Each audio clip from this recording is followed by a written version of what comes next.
بسم اللہ الرحمن الرحیم۔ السلام علیکم۔ آج ہم بات کریں گے حضرت خالد بن ولید کے بارے میں۔ خالد بن ولید ابن مغیرہ رضی اللہ عنہ سن 22 ہجری سے 28 ہجری آپ خاندان قریش کے بہت ہی نامور اشراف میں سے ہیں۔ ان کی والدہ حضرت بی بی لبابہ صغریٰ رضی اللہ عنہا ام المومنین حضرت بی بی میمونہ رضی اللہ عنہا کی بہن تھیں۔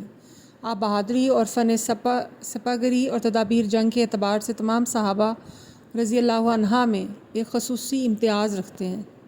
اسلام قبول کرنے سے پہلے ان کی اور ان کے باپ ولید کی اسلام دشمنی مشہور تھی۔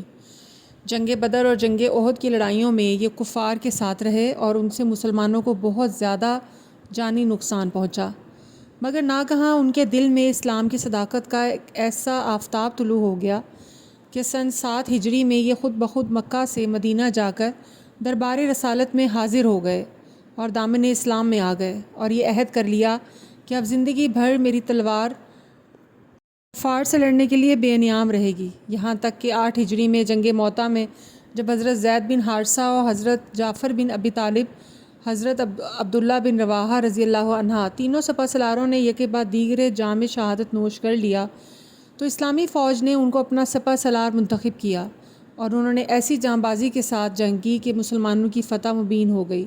اور اسی موقع پر جب کہ یہ جنگ میں مصروف تھے، حضور اکرم صلی اللہ علیہ وآلہ وسلم نے مدینہ منورہ میں صحابہ رضی اللہ عنہ کی ایک جماعت کے سامنے ان کو سیف اللہ یعنی اللہ کی تلوار کے خطاب سے سرفراز کیا۔ امیر المومنین حضرت ابوبکر صدیق رضی اللہ عنہ کے دور خلافت میں جب فتنہ ارتداد نے سر اٹھایا تو انہوں نے ان مورکوں میں بھی خصوصاً جنگ یمامہ میں مسلمان فوجوں کی سپہ سالاری کی ذمہ داری قبول کی اور ہر محاذ پر فتح مبین حاصل کی۔ پھر امیر المومنین حضرت عمر رضی اللہ عنہ کی خلافت کے دوران رومیوں کی جنگوں میں بھی انہوں نے اسلامی فوجوں کی کمان سنبھالی اور بہت زیادہ فتوحات حاصل کی، اور 22 ہجری میں چند دن بیمار رہ کر وفات ہوئی۔ موتا کی جنگ کے دوران خالد بن ولید نے باذنیوں کے خلاف مسلم فوجوں کی قیادت کی اور انہوں نے 629 سے 630 میں مکہ کی مسلمانوں کی فتح اور 630 عیسوی میں حنین کی جنگ کے دوران مسلم فوج کے تحت بدویوں کی قیادت کی۔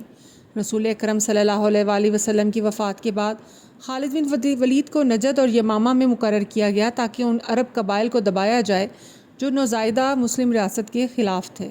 اس مہم کا اختتام بالترتیب 632 میں جنگ بزاخہ اور 633 عیسوی میں یمامہ کی جنگ میں عرب باغی رہنماؤں طلحہ بن خویلد اور مسلمہ کذاب پر خالد بن ولید کی فتح پر ہوا۔ اس کے بعد خالد بن ولید نے عراق اور فرات کی وادی میں عیسائی عرب قبائل اور ساسانی سلطنت فوجوں کے خلاف حرکت میں آئے۔ انہیں ابو بکر نے شام میں مسلم فوجوں کی کمان کرنے کے لیے دوبارہ تفویض کیا گیا۔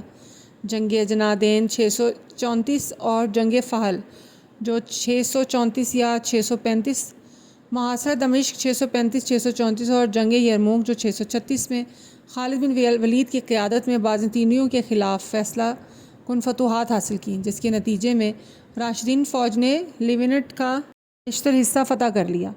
خالد بن ولید کو بعد ازاں عمر بن خطاب کے ذریعے فوج کی اعلیٰ کمان سے ہٹا دیا گیا۔ خالد نے اپنے جانشین ابو عبیدہ بن جراح کے ماتحت حمص اور حلب کے محاصروں اور جنگ حاضر میں خدمات انجام دیں۔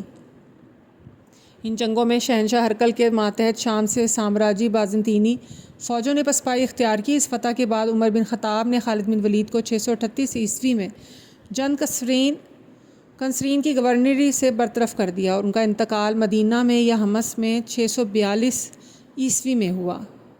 انہیں عام طور پر مورخین ابتدائی اسلامی دور کے سب سے تجربہ کار اور کامیاب جرنیلوں میں سے ایک تصور کرتے ہیں۔ اسلامی روایت خالد بن ولید کو ان کی جنگی حکمت عملیوں اور مسلمانوں کی فتوحات کی مؤثر قیادت کا سہرا دیتی ہے۔ ابو سلیمان خالد بن ولید تاریخ کے ان چند فوجی کمانڈروں میں سے ایک ہیں جنہوں نے ساری زندگی جنگ میں شکست نہیں کھائی۔ خالد بازنطینی رومی سلطنت، فارسی ساسانی سلطنت اور ان کے اتحادیوں کے اعلیٰ افواج کے خلاف 100 سے زائد لڑائیوں میں ناقابل شکست رہے۔